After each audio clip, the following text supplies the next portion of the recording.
ಹೊಸ ವರ್ಷ ಅಂದ್ರೆ ಗಂಡು ಪೂರ್ತಿ ಕುಡಿಯೋದು, ಪಟಾಕಿ ಸಿಡಿಸಿ ಆಕಾಶನ ಫುಲ್ ಹೊಗೆಯಿಂದ ಮುಚ್ಚೋದಲ್ಲ. ಗಾಡ್ಸ್ ಆಫ್ ಐಸ್ಲ್ಯಾಂಡ್ ಅಂತ ಕರೆಯೋ ಬಾಲಿಯಲ್ಲಿ ಹೊಸ ವರ್ಷನ ಹೇಗೆ ಆಚರಿಸ್ತಾರೆ ಗೊತ್ತಾ? Complete silence. ಹೊಸ ವರ್ಷದ ದಿನ no walks, no talks, no lights, no sound, no movement on roads. Flights ಬರೋದು ಹೋಗೋದು ಕೂಡ ಕಂಪ್ಲೀಟ್ ಬಂದ್. ಎಲ್ಲ ಬೀಚ್ಗಳು ಫುಲ್ ಬಂದ್. ಇನ್ನು ಸಿಂಪಲ್ ಆಗಿ ಹೇಳ್ಬೇಕಂದ್ರೆ ಲಾಕ್ ಡೌನ್ ತರ. ಆದ್ರೆ ಇವರು ಲಾಕ್ ಡೌನ್ ಅನ್ನಲ್ಲ, ಬಿಗ್ಗೆಸ್ಟ್ ಹಿಂದೂ ಫೆಸ್ಟಿವಲ್. ಇದನ್ನೇ ನೇಪಿ ಅಂತಾರೆ. ಇದರ ಉದ್ದೇಶ ಸೆಲ್ಫ್ ಪ್ಯೂರಿಫಿಕೇಶನ್. ಹೊಸ ವರ್ಷದ ದಿನ ಬಾಲಿ ಎಲ್ಲರೂ ಮನೆಯಲ್ಲೇ ಇದ್ದು ಮೆಡಿಟೇಷನ್ ಮತ್ತು ಫಾಸ್ಟಿಂಗ್ ಮಾಡೋದು ಅವರ ಸಂಪ್ರದಾಯ. ಆ ದಿನ ಯಾರು ಟಿವಿ, ಫೋನ್ ಯಾವುದನ್ನು ಯೂಸ್ ಮಾಡಲ್ಲ. ನೋ ಲೈಟ್ಸ್ ಅಂದ್ರೆ ದೀಪದ ಬೆಳಕಲ್ಲಿ ಅಥವಾ ಡಿಮ್ ಲೈಟ್ಸ್ ಅಲ್ಲಿ ಇಡೀ ದಿನ ಕಾಲ ಕಳೀತಾರೆ.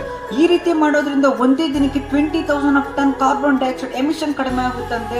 60% of electricity, 5 lakh litre of diesel save ಆಗುತ್ತಂತೆ. ಇದನ್ನ ಬಾಲಿಸ್ ಕ್ವೈಟೆಸ್ಟ್ ಡೇ ಅಂತಾನು ಕೂಡ ಕರೀತಾರೆ.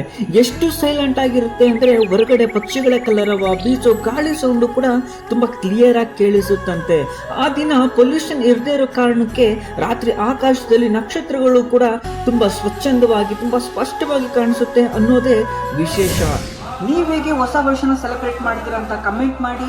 ಈ ವಿಡಿಯೋ ಇಷ್ಟ ಆದರೆ ನಿಮ್ಮ ಫ್ರೆಂಡ್ಸ್ ಅಂಡ್ ಫ್ಯಾಮಿಲಿಗೆ ಶೇರ್ ಮಾಡಿ. ಇನ್ಫಾರ್ಮೇಶನ್ ವರ್ತಿ ಅನಿಸಿದ್ರೆ ಒಂದೇ ಒಂದು ಲೈಕ್ ಮಾಡಿ.